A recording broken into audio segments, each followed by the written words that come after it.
I vanished the day I discovered my wife's baby wasn't mine. 5 years of peace in the Colorado Rockies, until she found me. Not to apologize, to destroy me. She brought a lawyer, forged documents, and $175,000 in demands. But she didn't know my neighbor had been collecting evidence for 5 years. Neither did my daughters, who believed I was the monster. My name is Lyle Hollis. I'm 58, and 5 years ago, I disappeared after learning my wife's baby wasn't mine. She found me years later.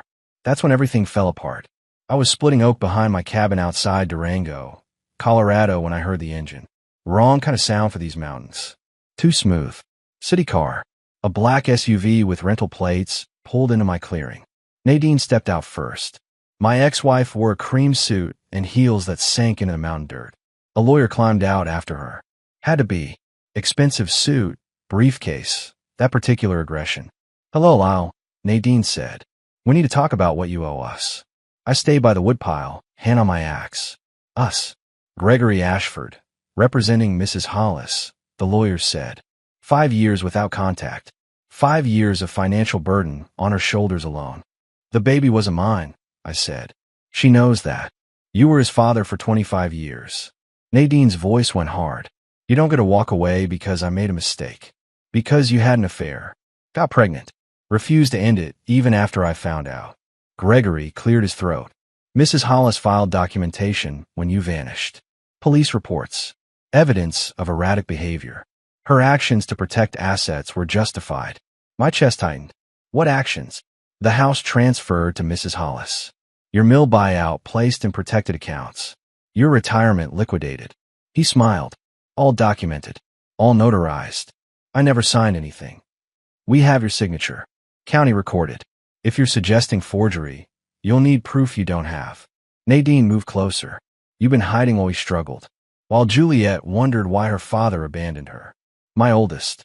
30 now. 5 years gone. How is she?" Nadine's eyes gleamed with victory. "Getting married this fall.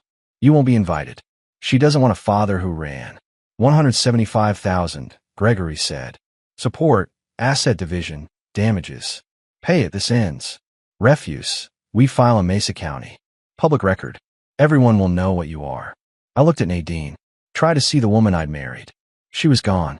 "Leave," I said. 48 hours. The lawyer dropped a card. "Then we proceed." They drove away. Dust settled. Across the clearing, Dale Hutchins stood watching. 73, Vietnam vet. He didn't wave. Just witnessed. The drive to legal aid took 4 hours through mountain passes. I went to Montrose, 3 towns over where nobody knew my face. The office was cramped, fluorescent lights buzzing overhead. Stacks of files covered every surface. This was where people came when they couldn't afford real lawyers. The woman behind the desk looked up. Mid-30s, dark hair pulled back, glasses sliding down her nose. Her nameplate said Jennifer Walsh. "How can I help you?" I sat in the plastic chair. It creaked. Same sound as 100 other desperate people. "My ex-wife is suing me for $175,000. Says I abandoned the family. Says I owe support for a kid that isn't mine." Jennifer pulled a legal pad closer, clicked her pen. "Start from the beginning." So I did. The whole ugly truth. Coming home early from the mill. The baby with another man's eyes. The paternity test. Nadine's admission. Her refusal to end it with him. My decision to leave. "Did you keep the test results?" Jennifer asked. "Any documentation of the affair?" "No." The word felt heavy. "I want a clean break." Took my truck and left. She tapped her pen, thinking. That's a problem. Without evidence, this becomes he said, she said. And Mr. Hollis, the fact that you left doesn't look good. Abandonment is abandonment in the eyes of the law. I had a business partner, Terrence Boyd. We ran the lumber mill together in Kansas. He bought me out when I left, gave me fair price. If he kept business records showing what the marital assets actually were, we might prove her claims are inflated. That was 5 years ago. He might not have kept files that long. Terrence never throws anything away. Tax reasons, he always said. Jennifer wrote down his name. Call him. See what he has. Without documentation, Mr. Hollis, you're fighting uphill. Walking to my truck, I felt the weight. The law didn't care about heartbreak. Didn't care that staying meant dying slowly in a house full of lies. My phone buzzed. Text from an unknown number. Dad, Mom, show me the court papers. You owe us $175,000. How could you hide money while we struggle? Juliet. My daughter thought I was a thief. I sat in the truck, engine off, staring at Terrence's number. We hadn't talked in 5 years. He'd asked once if I was okay. I'd said yes and stopped answering. Now I needed something from him. The call went through. 3 rings. Lyle. Terrence's voice, surprised but not unfriendly. That really you? Yeah, it's me. I watched a young mother wrestle a toddler into the building. Normal people. Normal problems. I need to ask something. Did you keep the business records from when you bought me out? The partnership files, asset statements. Silence. Then, yeah, I keep everything. Tax reasons. He paused. What's going on? I told him. Brief. Nadine's lawsuit, the forged signatures, the money she claimed I owed. Jesus, Lyle. His voice went heavy. I'll look tonight. Call you tomorrow. I appreciate it. Lyle. He hesitated. I'm glad you called. Been wondering about you. We hung up. I sat there watching the fluorescent lights flicker in the legal aid window. Jennifer was already with another client. Someone else's crisis. My phone buzzed again. Different number. This is Gregory Ashford. 46 hours remaining, Mr. Hollis. We can resolve this quietly or publicly. Your choice. I started the engine and headed back toward the mountains. Terrence called back the next evening. I was on the porch watching the sun drop behind the mountains, coffee going cold in my hand. Dale's porch light was on across the way, steady as always. Lyle, I found the files. Terrence's voice sounded wrong. Heavier. It's worse than you think. My hand tightened on the phone. How much worse? She forged your signature on the house deed. I've got our original partnership dissolution here. Your signature looks nothing like what's on the county transfer documents. The coffee mug felt slick. What else? Your retirement account. She liquidated it 2 weeks after you left. Transferred most of it to an account belonging to... He paused. Kyle Brennan. That's him, right? The guy she was with. Yeah, that's him. There's more. Terrence's voice dropped. The missing person report. She filed it the day you left. Claimed you were suicidal. Said you'd been acting erratic. Used it to get emergency access to your accounts. The mountain air felt thin. Suicidal. The cops interviewed me back then. I didn't know what she was doing. They asked if you seemed depressed after the baby came. I said, yeah, you seemed off. I thought I was helping them find you. His breath came ragged. I gave her the ammunition she needed. God, Lyle, I'm sorry. I watched light fade from the valley. Nadine hadn't just stolen my money. She'd built a legal fiction that made me the villain. You didn't know. I should have questioned it. But she was crying, and Juliet was so angry, and everyone believed her story. He stopped. I'll testify. I'll tell them I was wrong, that I didn't know the whole truth. I appreciate that. After we hung up, I sat with the weight of it. My phone showed Juliet's accusatory text. I typed a response. The money your mother says I hid, she stole. The signatures are forged. I can prove it. Deleted it. Typed again. I never abandoned you. Your mother lied about why I left. Deleted that too. Anything I said would sound offensive. Would sound like excuses. Finally typed, I love you. I always have. Couldn't send it. She wouldn't believe it anyway. The next morning, a woman appeared at Dale's place. Mid-60s, driving a sedan with Kansas plates. She talked with Dale for 20 minutes, then drove to my cabin. She got out carrying a manila envelope. Professional clothes, gray hair and a neat bun. Kind eyes behind wireframe glasses. Mr. Hollis? My name is Gloria Patterson. I worked as a secretary at the community center where your wife volunteered. She held out the envelope. I think you need to see this. Inside were photographs. Nadine and Kyle Brennan at community center events. Dates stamped on the back going back 7 years. Before the pregnancy. Before I knew anything was wrong. I saw them together for years, Gloria said quietly. The way they looked at each other. It wasn't innocent. When I heard she was claiming you abandoned her, taking you to court, she shook her head. I couldn't stay silent anymore. My conscience wouldn't let me. Why now? Why after 5 years? Because I heard through the grapevine you were fighting back, that you needed evidence. She met my eyes. Good men deserve someone in their corner, Mr. Hollis, even when they're too proud to ask for help. After she left, I spread the photographs on my table. 7 years of proof. 7 years of Nadine's lies documented by someone who'd simply been paying attention. My phone rang. Jennifer Walsh, the legal aid attorney. Mr. Hollis, I reviewed what your partner sent over. The forgery is provable. Combined with the financial records, we have a case. She paused. But you should know, her lawyer will argue your abandonment justified her actions. A desperate woman protecting her family. Even with proof she forged documents. They'll try. It won't be clean, and it'll be public. Your daughter will hear everything. I looked at the photographs spread before me. 7 years of betrayal. Let it be public, I said. I'm done running. That night, I stood in my cabin with my truck keys in hand. The engine was already running outside. Maps pulled up on my phone showing routes to Wyoming, Idaho, places even more remote than here. I could be across state lines by morning. Start over again. Let Nadine have her victory.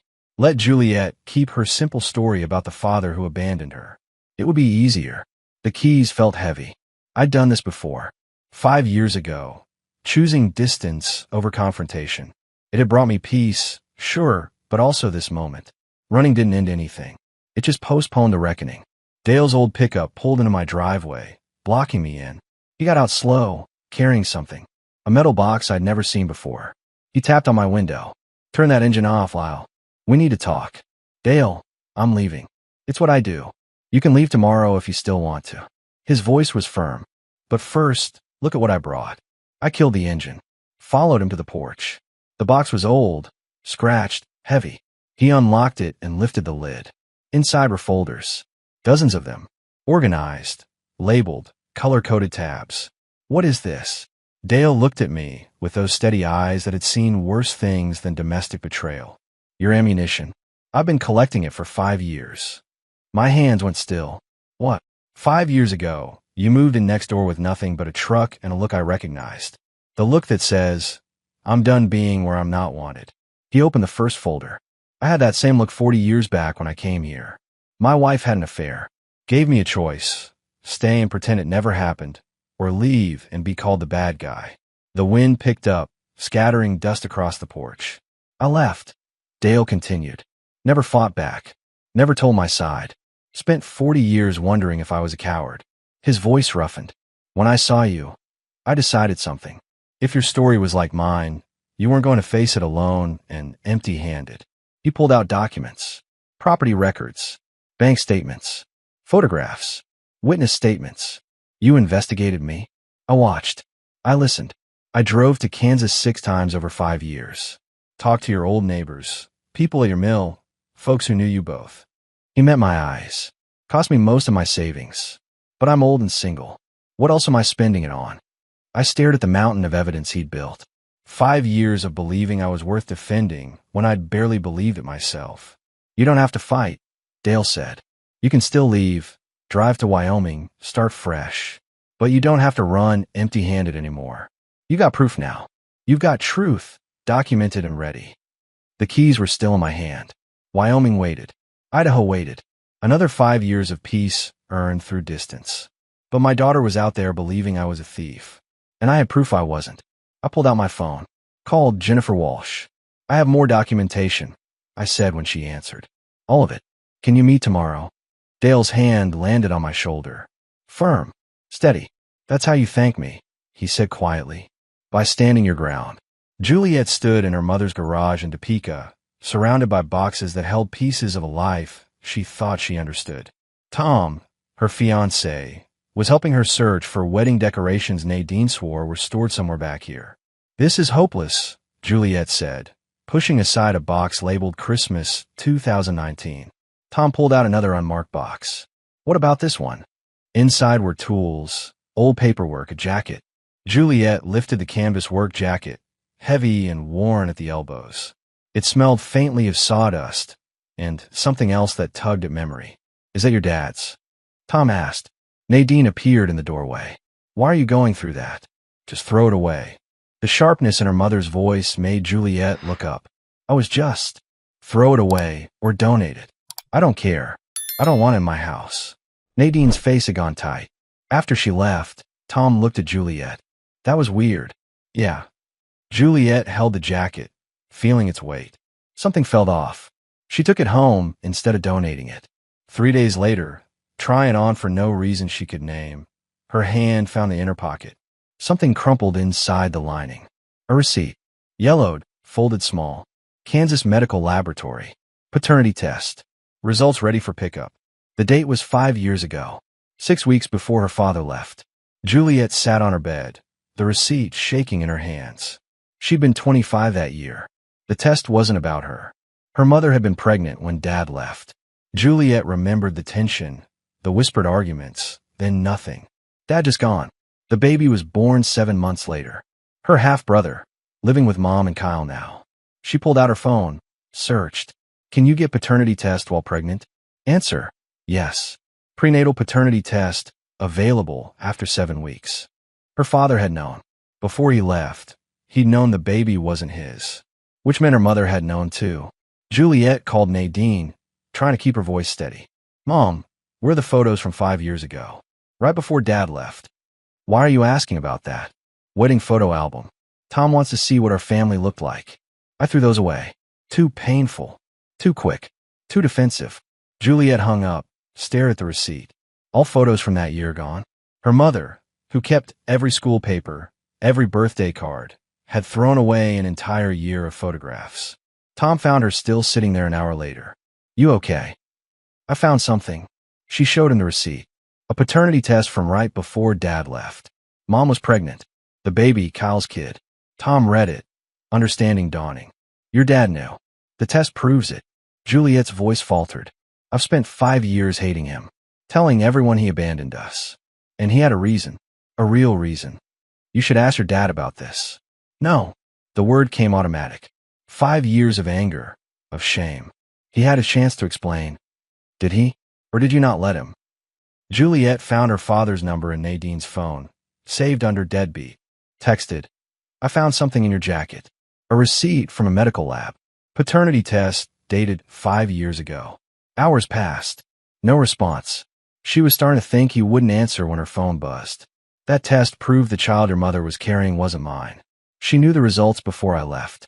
I'm sorry you're finding out this way. The world tilted. Juliet read it again. Again. Juliet drove to her mother's house without calling first. Walked in to find Nadine and Kyle in the kitchen. Coffee mugs, morning paper. The domestic scene suddenly looked obscene. You were pregnant when Dad left, Juliet said. Was it his baby? Nadine's face went white, then red. This is exactly what he wants. To turn you against me. Answer the question. Was it Dad's baby? It doesn't matter whose it was. He left. He abandoned his responsibilities. You're not answering. Juliet's hands were fists. You cheated on him, didn't you? Your father was cold, distant. I was lonely. Kyle paid attention to me. The words came fast, defensive. He made me feel valued. Kyle was my gym teacher. Juliet's voice broke. I was in high school. You were sleeping with my gym teacher while married to Dad. Kyle stood from the table. Nadine stopped talking. Let the lawyer handle this, Kyle said quietly. Lawyer? Juliet looked between them. What lawyer? Nadine wiped at tears that came too easily. Your father owes us money, Juliet. For you. For the life he destroyed. He's not fighting you over me. He's fighting because you stole from him. I protected what was mine. It wasn't yours. Juliet backed toward the door. None of it was yours. And you knew it. If you go to him, Nadine's voice shook. If you choose him over me, you're choosing a man who abandoned you. A coward. Juliet stopped at the door. You know what? I'm going to Colorado. I'm going to hear his side. The real side. Juliet, you don't. You don't get to decide who my family is anymore. She texted her father from her car. Tom slid into the passenger seat without being asked. I'm driving to Colorado. We need to talk. Just you and me. His response came quickly. Your mother will be here tomorrow with her lawyer for a meeting. Come if you want the truth. Tom looked at her. 8-hour drive. I'll navigate. Thank you. What are you going to do when you get there? Juliet gripped the wheel, the receipt still in her pocket. Ask the questions I should have asked 5 years ago. Juliet's car appeared 3 hours early, dust rising behind it in the dawn light. Lyle watched from his porch, coffee warming his hands. Dale stood silent beside him, steadying presence. She got out alone. Tom stayed in the car, giving them space. Father and daughter faced each other across 5 years of silence and lies. She looked like Nadine had at that age. Same dark hair, same careful posture. But her eyes were his. Weary, hurt, searching. Tell me the truth. Juliet said. No greeting. All of it. And don't you dare lie to protect me. Lyle gestured to the porch chairs. She hesitated, then climbed the steps, sat as far from him as the small space allowed. Dale disappeared inside, giving privacy, but staying close. I need to know why you left, Juliet said. In your words. Lyle set down his mug, looked out the mountains. I came home early from the mill. Your mother was holding a baby. The baby at Kyle's eyes. I'd seen him at your school events. I knew immediately. You just knew by looking. I'd suspected for months. The way she pulled away. The way she lit up when his name came up. The baby confirmed it. He forced himself to meet her eyes. I got the paternity test the next day. Results came back. Not mine. So you just left. Abandoned us. I showed your mother the test. She didn't deny it. Said she'd been lonely. That I was too quiet, too boring. That Kyle made her feel young. His voice stayed level though the memory burned. I asked if she wanted a divorce. She said no. So we could work it out. Juliet's hands gripped the chair arms. Then why leave? She wouldn't stop seeing him. Told me I was being unreasonable. That I should accept reality and help raise the baby. He shook his head. I couldn't do it, Juliet. Couldn't die slowly in a house full of lies. You could have told me. Called me. Explained. You were 25. Building your life. I thought you'd be better off without me dragging you into it. His chest tightened. I was wrong. I tried to call once. You didn't answer. Your mother told me you didn't want to hear from me. That you'd said I was dead to you. Juliet pulled the receipt from her pocket. She told me you had a breakdown. That you were unstable. Dangerous even. I was heartbroken. But not unstable. Lyle's jaw set. I knew exactly what I was doing when I left. Dale emerged with coffee, set a mug in front of Juliet without a word, then retreated to lean against the cabin wall. The baby, Juliet said quietly. My half-brother. Where is he now? With your mother and Kyle. They married about a year after I left. Juliet's face crumpled. She married him. And the whole time she was calling you a deadbeat. She made choices. Bad ones. But that's between her and me. Lyle's voice softened. You don't have to hate her, Juliet. She's still your mother. How can you be kind about this? She destroyed you. She didn't destroy me. I'm here. I built something honest. He managed a sad smile. You're here. That's not destruction. That's survival. Dale moved then, carrying the lockbox. Set on the table between them. Your dad's not the only one who's been gathering truth, Dale said. Juliet looked at the folders inside. What is this? 5 years of evidence. Forged signatures. Stolen money. False police reports. All documented. Lyle opened the first folder. Showed Juliet the deed transfer with a forged signature. Then bank records showing the theft. Then the police report claiming he was suicidal. She did this. Juliet whispered. All of it. Within 2 weeks of me leaving. Lyle confirmed. She planned it from the moment I drove away. Juliet found the letter Lyle had written to himself. Read his handwriting, his pain from 5 years ago. You wrote this the day you left. I don't remember writing it. The notary kept it when I didn't come back. Juliet set the letter down carefully. She told me you had a breakdown. That we couldn't trust you. I was heartbroken. Not dangerous. Just done. Her phone buzzed. She glanced at it. Face hardening. Mom wants to know where I am. She looked at Lyle. Her lawyer meeting is in 2 hours. I'm staying. I want to be there when you show her the evidence. Juliet, it's going to be ugly. She'll fight. Good. Her voice was steel-wrapped and hurt. I need to hear from her. I need to watch her face when she can't lie anymore. A second car appeared an hour later. Older sedan, Kansas plates. A young woman got out, mid-20s, with Lyle's eyes and Nadine's determined chin. Nora. Juliet stood from the porch. What are you doing here? Same thing you are. Nora's voice was calm. Hearing the truth. You knew where he was. Juliet's voice rose. This whole time you knew. I kept in touch. Anonymously at first. Then occasional calls. Nora climbed the steps. Not that I owe you an explanation, considering you wrote him off without questions. Girls, Lyle started. Don't. Both daughters said it simultaneously. Nora turned to Juliet. 3 years ago, at Grandma's funeral, I suggested inviting Dad. You called me a traitor. Said if I wanted to side with a deadbeat, I could do it alone. Because he abandoned us.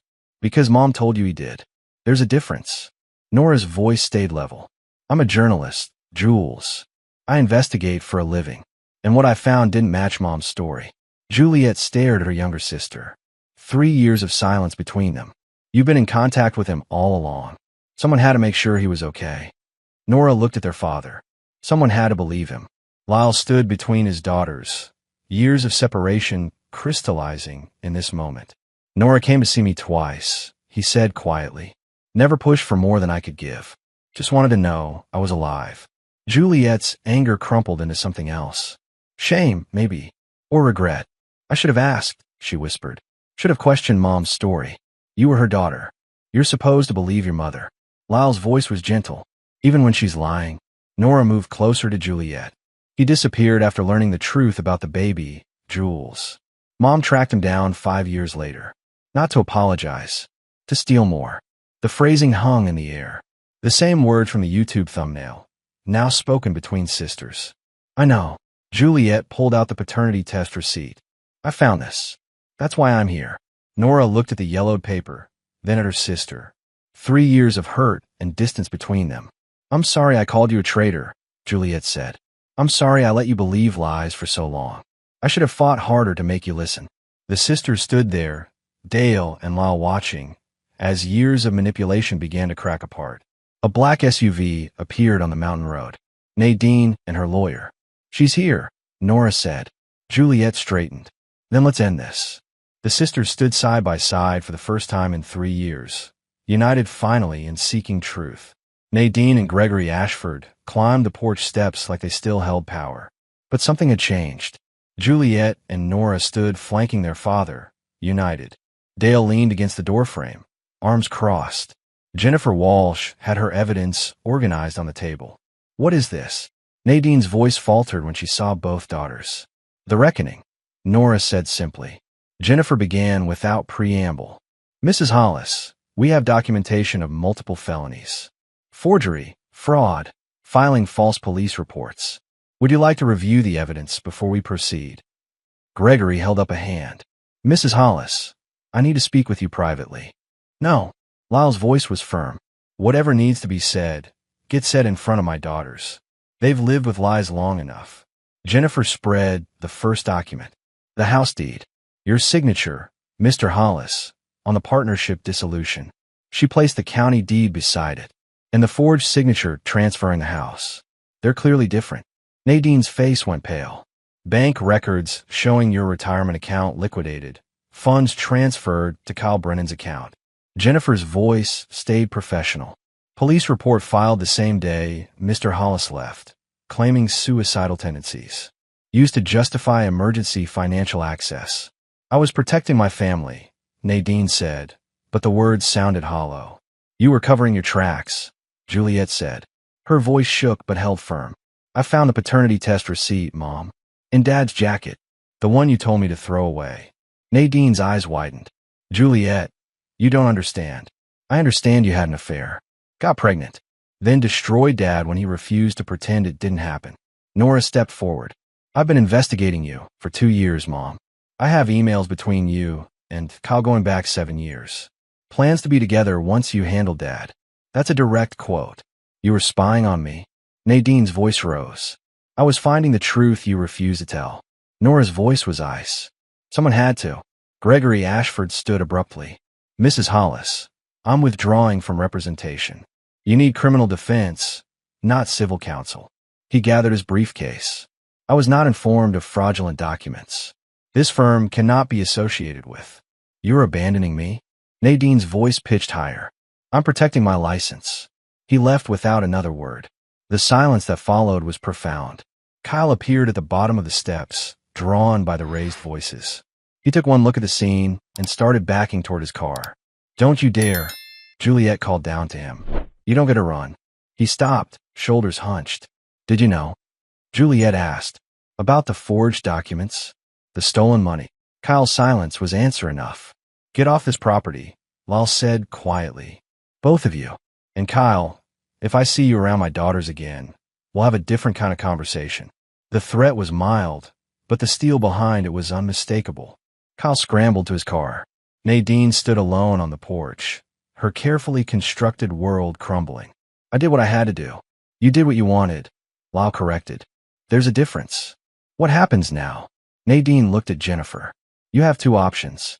Option 1, criminal charges. You face trial, possible jail time, and everything becomes public record. Jennifer pulled out papers.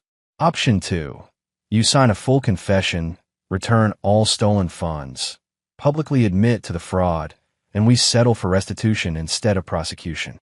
And if I choose option 2, you write a check for what you stole, you sign these documents admitting wrongdoing, and you stay out of Lyle's life permanently. Nadine's hands shook as she reached for the pen. My reputation will be destroyed. Your reputation was built on lies, Nora said coldly. Now it'll be built on truth. As Nadine signed document after document, her daughters watched, not with satisfaction, with sadness for what had been lost, for the mother they thought they knew. When it was done, Nadine stood to leave. She paused at the steps, looked back at Lyle. I'd have loved you once, before everything went wrong. I know, Lyle said, but love without honesty isn't love. It's just comfortable lies. She left. The sound of her car faded into mountain silence. 4 months changed the shape of things in ways both small and profound. The legal settlement went through without contest. Nadine returned most of the money, took a plea deal that kept her out of jail, but required community service and public acknowledgement of fraud. The local paper ran the story. Small town, big scandal. But Lyle was vindicated. Juliet came to visit twice a month. Still called him Lyle, not Dad. The word was warming between them, like snow melting in spring sunshine. She'd postponed her wedding, needing time to process everything. Tom understood. Good man, that one. Nora visited more often. She'd taken a freelance journalism contract that let her work remotely, spent weeks at a time in a small cabin she'd rented 20 miles down the mountain. Close but not crowding. Respecting boundaries while rebuilding bridges. The Saturday before Thanksgiving, both daughters came for dinner. While cooked steaks on the grill Dale had helped them build. Nothing fancy. Just good meat, simple sides, honest food. I talked to Mom yesterday, Juliet said as they ate on the porch. The November air was cold, but clear. She asked if I'd invited you to Thanksgiving dinner at her place. What did you say? I said I was having Thanksgiving here. With my father or my sister. Juliet met his eyes. She didn't take it well. She'll adjust, Nora said. Or she won't. Either way, we're done letting her decisions control ours. Dale appeared from across the clearing, carrying a pie. Helen made extra. Figured you could use dessert. Helen was Dale's daughter, who'd driven up from Denver last month. They'd been estranged for 15 years before Dale's involvement in Lyle's case inspired her to reach out. Funny how truth had a way of spreading. Thank her for us, Lyle said. After dinner, as the sun set behind the peaks, the three of them sat in chairs on the porch. Lyle in the middle, his daughters on either side. Not the family he'd lost. The family he'd found. Can I ask you something? Juliet's voice was quiet. Why did you stay gone so long? Even after you knew we might listen. Lyle considered the question. Fear, mostly. Fear that you'd reject me again. Fear that telling the truth would hurt you more than the lies already had. He looked at both his daughters. I was wrong. Truth hurts, but lies destroy. I should have fought sooner. You fought when it mattered, Nora said. That's what counts. Juliet's hand found his. Tentative, uncertain, but real. I'm sorry I didn't ask questions 5 years ago. You're asking them now. That takes more courage than getting it right the first time. They sat as darkness settled over the mountains. Three people who'd found their way back to each other through wreckage and time. Lyle. Juliet's voice was soft. Yeah. Would it be okay if I tried calling you Dad? Just to see how it feels. His throat tightened. I like that very much. Okay then. She squeezed his hand. Dad. The word hung in the cold November air. Simple. True. Earned. Nora leaned her head against his shoulder. We're having Thanksgiving here next week. Fair warning. I can't cook worth a damn. I'll handle the turkey, Lyle said. You two bring sides. Deal. Inside, through the window, Dale raised his coffee mug in a silent salute. Old veteran, keeper of evidence, guardian of truth. The man who believed when believing mattered most. The mountains stood eternal around them. The same peaks that had witnessed Lyle's arrival 5 years ago, broken and running. Now witnessed his daughter's return and his own emergence from isolation. Not running anymore. Just living. Honest, imperfect, real. The porch held 3 chairs now instead of 1. Coffee shared in comfortable silence. A family rebuilt on truth instead of obligation. Home.